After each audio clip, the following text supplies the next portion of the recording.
کیا بنے گا بندے تو سوچ آخرت کی تو۔ معزز سامعین، اسی کو اللہ نے کہا قرآن کریم کے اندر، الہاکم التکاثر حتی زرتم المقابر، کہ یہ دنیا کی خوبصورتی اور دنیا کی زینت اور دنیا کی رونق نے تم کو اللہ سے دور کر دیا۔ یہ جو تم مال مال کرتے ہو، یہ مال کتنے دن تم کو کام آئے گا؟ اللہ کے نبی صلی اللہ علیہ وسلم نے فرمایا، اللہ تبارک و تعالیٰ فرماتے ہیں، یقول ابن آدم مالی مالی، آدم کا بیٹا کہتا ہے کہ ہائے میرا مال، ہائے میرا مال، وما مالک الا ما اکلت فافنیت وما لبست فابلیت وما تصدقت فامضیت۔ اللہ کے نبی صلی اللہ علیہ وسلم نے فرمایا کہ تمہاری مال کی کیا حقیقت ہے؟ فرمایا کہ تمہارا مال وہ ہے جو تم نے پہن کر پرانا کر دیا، یا کھا پی کر ختم کر دیا، یا اللہ کی راہ میں دان کر دیا، یا اللہ کے راستے میں خرچ کر دیا، یا ضرورت مند غریبوں یتیموں اور محتاجوں میں اپنے مال کو لٹا دیا اور آخرت کے لیے آگے بڑھا دیا، یہی تمہارا مال ہے۔ اور جو کچھ تم چھوڑ کر جا رہے ہو یہ تمہارا نہیں بلکہ کسی اور کا ہو جاتا ہے، تمہارا اس مال میں کوئی حق نہیں بنتا۔ انسان ساری زندگی مکان بنانے میں لگا دیتا ہے وقت، جس میں نہ حلال کمائی کی تمیز ہے اور نہ حرام کمائی کی تمیز ہے، بس وہ مکان بناتا جاتا ہے۔ ایک دن ایسا بھی آتا ہے کہ آپ مر جاتے ہیں اور آپ کے بچے اس گھر میں 24 گھنٹے رکھنے کے لیے تیار نہیں ہے۔ جس گھر کو آپ نے کھڑے ہو کر بنوایا تھا، جس گھر کو آپ نے بڑی مشقت اور پریشانیوں کے ساتھ اپنے سامنے کھڑے ہو کر مکان کی زیب و زینت اور خوبصورت آپ نے مکان بنوائی تھی، لیکن جیسے ہی آپ کی سانس رکی، جیسے ہی انسان انتقال ہو جاتا ہے تو انسان کے ڈیڈ باڈی کو 24 گھنٹے اولاد رکھنے کے لیے تیار نہیں ہے۔ بیوی کو شوہر سے بہت محبت ہے، لیکن بیوی بھی رو رہی ہے، بیٹے کو باپ سے محبت ہے، بیٹے بھی آنسو بہا رہے ہیں، لیکن ایک بار بیٹا زبان سے نہیں کہہ رہا ہے کہ میرے ابا جان کو میرے پاس رہنے دو۔ سب کو یہی فکر ہے کہ جلدی سے جلدی قبر تیار ہو جائے، جلدی سے جلدی نماز جنازہ پڑھی جائے اور ابا کو دفنا دیا جائے، اور اس ڈیڈ باڈی کو، اس میت کو گھر میں 24 گھنٹے رکھنے کے لیے تیار نہیں ہے۔ کیوں؟ اس لیے کہ تمہاری ویلیو ختم ہو گئی، تمہاری حقیقت ختم ہو گئی، موت آتے ہی تمہاری اوقات تم کو پتہ چل گئی۔ اسی کو اللہ نے قرآن کریم کے اندر فرمایا، الہاکم التکاثر حتی زرتم المقابر۔ اے لوگوں، جب تم قبرستان میں پہنچو گے، جب تم قبر کے اندر پہنچو گے، تب تمہیں پتہ چلے گا کہ دنیا کی حقیقت کیا ہے۔ آج دنیا میں کروڑوں روپے کی گاڑی میں تم چلتے پھرتے ہو، تم کروڑوں روپے کے گاڑی میں گھومتے ہو، جیسے ہی موت آئے گی 4 لوگوں کے کندھوں میں سوار ہو کر جنازے کے شکل میں تم جا رہا ہوگا۔ آپ دنیا میں اچھے سے اچھے شیمپو استعمال کرتے ہو، اپنے فیوریٹ صابن استعمال کرتے ہو، لیکن جیسے ہی موت آتی ہے کوئی یہ کہنے والا نہیں ہے کہ یہ تو اچھا سا اچھا شیمپو استعمال کرتا تھا، اپنے فیوریٹ صابن استعمال کرتا تھا۔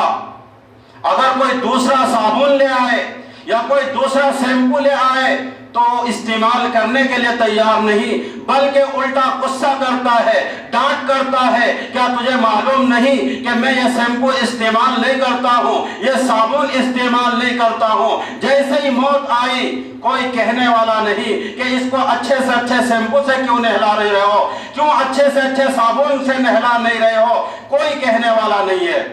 یہ تو گرم پانی سے نہلاتا تھا، آج اس کو ٹھنڈے پانی سے کیوں نہلا رہے ہو، آج اس کو شیمپو کیوں نہیں لگا رہے ہو؟ آج وہ اتنا بے بس ہو گیا، آج وہ اتنا کمزور ہو گیا کہ آج اس کے بدن کا کپڑا بھی کوئی دوسرے لوگ اتار رہا ہے، آج اس کو ننگا کوئی دوسرے لوگ کر رہا ہے، آج اس کے بدن پر پانی کوئی دوسرے لوگ ڈال رہا ہے، آج وہ اس قابل نہیں ہے، آج وہ اس لائق بھی نہیں رہا کہ وہ خود کلی کر سکے، ناک میں پانی ڈال سکے، بلکہ اس کے جسم کی گندگی بھی دوسرے لوگ صاف کر رہا ہے۔ مر گیا، گھر والوں نے نہلا دھلا دیا، کفن کا نمبر آیا۔ دنیا میں جب وہ کپڑا پہنا کرتا تھا تو اچھے سے اچھے دکان میں جاتا تھا اور دکان والوں کو کہتا تھا کہ مہنگے سے مہنگے کپڑا مجھے دکھلاؤ، سب سے مہنگا کپڑا مجھے دکھلاؤ۔ 1000 روپیہ میٹر کپڑا پہن کر گھر سے وہ باہر نکلتا تھا اور اپنے کپڑے کا رعب دکھاتا تھا۔ آج جب وہ مر گیا تو ایک معمولی سوتی کے کپڑے میں ان کو کفنایا جا رہا ہے، اور وہ یہ بھی نہیں کہہ رہا ہے کہ لوگوں میں تو مہنگا سے مہنگا کپڑا پہنتا تھا، میں تو فلاں کمپنی کا کپڑا پہنتا تھا، میں تو فلاں دکان کی جنس پہنتا تھا۔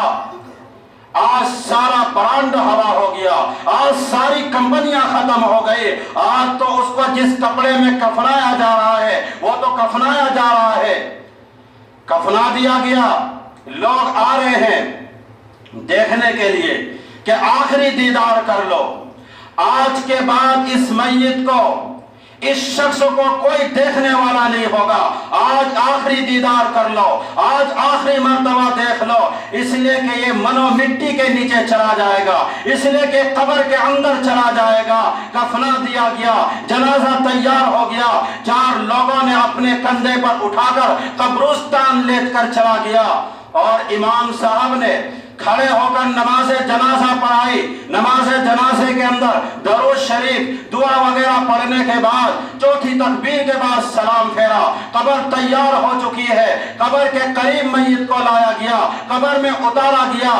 اور سارے لوگوں نے مٹی ڈال کر اور سب نے ہاتھ جھاڑ دیا، اور ہاتھ جھاڑنے کے ساتھ ساتھ اپنا پلہ بھی جھاڑ دیا، اور بیٹے نے اپنے باپ کو دفنا کر یہ بتا دیا کہ میرے ابا جان، آپ نے تو مجھے علم سکھایا تھا، آپ نے تو مجھے سب کچھ سکھایا، آپ نے تو زمین جائیداد میرے لیے بنائی، آپ نے میرے لیے سب کچھ کیا، لیکن ابا جان اس قبر کے اندر میں آپ کے کام آنے والا نہیں ہوں۔ اس قبر کے اندر جب منکر نکیر آپ سے سوال کریں گے، ابا جان میں اس قبر کے اندر آپ کا کوئی کام آنے والا نہیں ہوں۔ وہ بیوی جس کی زیور کے لیے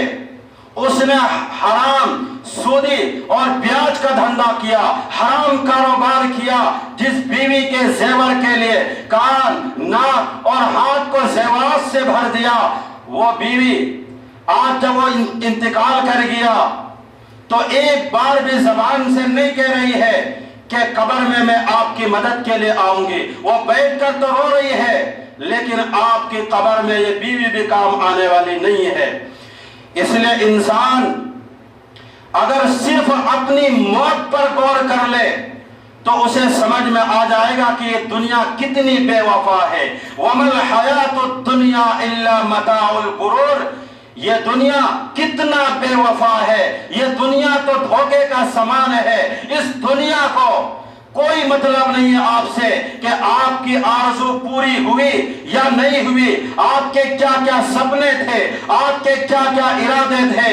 دنیا کو اس سے کوئی مطلب نہیں ہے۔ آج تو جوان موتیں ہو رہی ہے، پہلے تو یہ تھا کم سے کم لوگ 50 سال 60 سال میں موت آتی تھی، موت تو ہمیشہ اپنے ٹائم پر آتی ہے، لیکن ہم سمجھتے ہیں کہ 50 سال میں مر گیا، 30 سال میں انتقال کر گیا،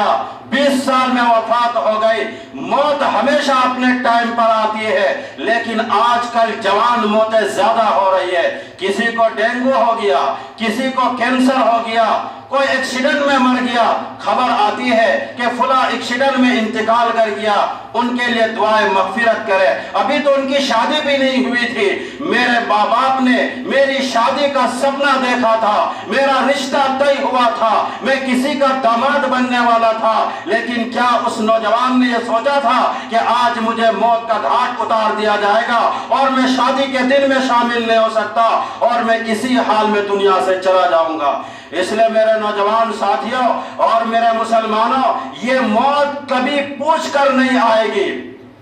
موت کو اس سے کوئی مطلب نہیں ہے کہ آپ کے کون کون سے سپنے ہیں، آپ کے کون کون سے ارادے ہیں۔ یہ موت آئے گی اور آپ کو اپنوں سے جدا کر دے گی، یہ موت آئے گی اور آپ کو اپنوں سے دور کر دے گی۔ لیکن مسلمانوں، موت کو ذرہ برابر رحم نہیں آئے گا، موت کو ذرہ برابر ترس نہیں آئے گا۔ موت کا فرشتہ اس سے کوئی مطلب نہیں ہے کہ آپ کے 1.5 سال کا بچہ آپ کا انتظار کر رہا ہے۔ ابھی تو آپ نے نئی شادی کی تھی، آپ کی نئی بیوی، جوان بیوی آپ کا انتظار کر رہی ہوگی، آپ کے بوڑھے ماں باپ آپ کا انتظار کر رہا ہوگا۔ ابھی تو آپ نے مکان بھی نہیں بنایا، ابھی تو آپ نے زندگی میں بہت سارے ایسے منصوبے اور ارادے کیے تھے جو ابھی پورے نہیں ہوئے۔ یہ موت آئے گی اور آپ کے سارے سپنوں کو، سارے ارادے کو چکنا چور کر کے رکھ دے گی۔ اسی کو اللہ نے کہا الہاکم التکاثر حتی زرتم المقابر۔ میرے بندے، تم کتنا بھاگ رہے ہو، کتنا بھاگتے ہو، تم اللہ سے بھاگ کر کہاں جاؤ گے؟ حتی زرتم المقابر، ایک دن تو تم کو قبرستان آنا پڑے گا، ایک دن تو تمہیں قبر میں آنا پڑے گا۔ مجھ سے بھاگ کر تم کہاں جاؤ گے؟ تم بھاگو۔ یہی ہے، آج ہم مسجدوں سے تو بھاگ رہے ہیں، لیکن موت تمہیں نہیں چھوڑے گی اور اس قبر میں جانا پڑے گا جس کا تذکرہ قرآن نے کہا حتی زرتم المقابر۔ ایک نہ ایک دن تمہیں قبرستان پہنچنا پڑے گا اور ایک نہ ایک دن اس گڑھے کے اندر تجھے بھی جانا پڑے گا۔ لیکن ہم اتنے بے رحم ہو گئے کہ ہم قبرستان میں بھی اپنے گرل فرینڈ سے باتیں کر رہے ہیں۔ ہم اتنے بے رحم ہو گئے کہ ہم قبرستان میں بھی بیٹھ کر غیبتیں اور چغلیاں کر رہے ہیں۔ ہم اتنے بے رحم ہو گئے کہ قبرستان میں جوا کھیلا جا رہا ہے، قبرستان میں شراب پی جا رہی ہے۔ ہمیں تو قبرستان دیکھ کر بھی ہمیں موت یاد نہیں آتی۔ لوگوں، اللہ کے نبی صلی اللہ علیہ وسلم کو تو قبر دیکھ کر موت یاد آ جاتی ہے۔ ابن ماجہ کی روایت ہے، ایک انصاری صحابی کا جنازہ ہے، جنازے کو قبرستان میں اتارا جا رہا ہے۔ اللہ کے پیارے نبی صلی اللہ علیہ وسلم اپنے صحابہ کے ساتھ بیٹھے ہوئے ہیں اور آنکھ سے آنسو بہنے لگتے ہیں اور اتنا روتے ہیں، اتنا روتے ہیں، حدیث میں آتا ہے حتی بل الثری، وہاں کی زمین آپ کے آنسوؤں سے بھیگ جاتی ہے، وہاں کی زمین آپ کے آنسوؤں سے تر ہو جاتی ہے۔ پھر اللہ کے نبی صلی اللہ علیہ وسلم نے اس قبر کی طرف اشارہ کر کے فرمایا لمثل ھذا فاعدوا یا اخوانی، اے میرے صحابہ، اس قبر کی تیاری کرو، اس قبر کے اندر تمہیں بھی آنا ہے۔ لیکن ہم اتنے سخت دل ہو گئے، ہم اتنے پتھر دل ہو گئے کہ ہمیں قبر کو بھی دیکھ کر ہمیں موت یاد نہیں آتی۔ حتی زرتم المقابر، او لوگو تم کتنا بھاگتے ہو، تم بھاگتے چلے جاؤ، ایک دن تجھے اس قبر کے اندر آنا پڑے گا۔ آج انسان دنیا کے اندر بہت ترقی کر گیا، بڑے بڑے ہاسپٹل کھول گئے، لیکن آج بھی ڈاکٹروں کے پاس موت کا کوئی علاج نہیں ہے۔ ایک وقت ایسا آتا ہے ڈاکٹر بھی کہتا ہے صاحب مریض کے لیے اب دوا کی ضرورت نہیں ہے بلکہ دعا کی ضرورت ہے، اور ایک وقت ایسا بھی آتا ہے ڈاکٹر کہہ دیتا ہے کہ اب اس کا میرے پاس کوئی علاج نہیں ہے، اب اس کی موت کی وقت قریب آ چکی ہے۔ اسی کو اللہ نے قرآن کریم کے اندر سورہ واقعہ کے اندر تذکرہ کیا فلولا اذا بلغت الحلقوم وانتم حینئذ تنظرون، کہ میرے بندے جب موت کا وقت آ جاتا ہے، جب موت کا ٹائم آ جاتا ہے اور روح نکلنے کا وقت آ جاتا ہے، فلولا اذا بلغت الحلقوم وانتم حینئذ تنظرون، تم اپنی آنکھوں سے لوگوں کو دنیا سے جاتے ہوئے دیکھتے ہو اور موت تو بہت قریب ہے۔ وَنَحْنُ أَقْرَبُ إِلَيْهِ مِنْكُمْ وَلَكِنْ لَا تُبْصِرُونَ، بیوی سمجھتی ہے کہ میں شوہر سے سب سے زیادہ قریب بیٹھی ہوں، بیٹا سمجھتا ہے کہ میں باپ سے سب سے زیادہ قریب بیٹھا ہوں، لیکن اللہ کہتا ہے کہ میں تم سب سے زیادہ قریب ہوں لیکن تم مجھے دیکھ نہیں پاتے۔ فلولا ان کنتم غیر مدینین ترجعونہا ان کنتم صادقین۔ اگر تمہیں یقین نہیں ہے، اگر تمہیں لگتا ہے کہ اللہ کا تمہارے اوپر کوئی بس نہیں ہے، اللہ کا تمہارے اوپر کوئی طاقت نہیں ہے، تو جو مرنے والا ہے وہ روح تم واپس کر کے دکھا دو، مرنے والوں کو تم بچا کر دکھا دو، تم نہیں بچا سکتے۔ اس لیے اللہ تبارک و تعالیٰ نے اپنے نبیوں کو بھی موت کے گھاٹ اتار دیے، نبیوں کو بھی موت آئی۔ حضرت سلیمان علیہ السلام کتنے بڑے نبی ہیں کہ جنات بھی ان کے کنٹرول میں ہے، ساری دنیا کی چیزیں ان کے کنٹرول میں ہے، بیت المقدس کی تعمیر کروا رہے ہیں، جنات کو حکم دے رہے ہیں۔ حضرت سلیمان علیہ السلام لکڑی کے سہارے کھڑے ہیں اور جنات کو بیت المقدس کی تعمیر کرنے کی حکم دے رہے ہیں، اور اسی حالت میں موت آ گئی، ڈنڈے پر سہارا لگائے ہوئے ہیں، اسی حالت میں انتقال ہو گیا، اور جنات کو بھی پتہ نہیں چلا۔ فلما قضینا علیہ الموت، یعنی اللہ تبارک و تعالیٰ فرماتے ہیں کہ جب حضرت سلیمان علیہ السلام کی ہم نے موت کا فیصلہ کیا تو جنات کو بھی پتہ نہیں چلا۔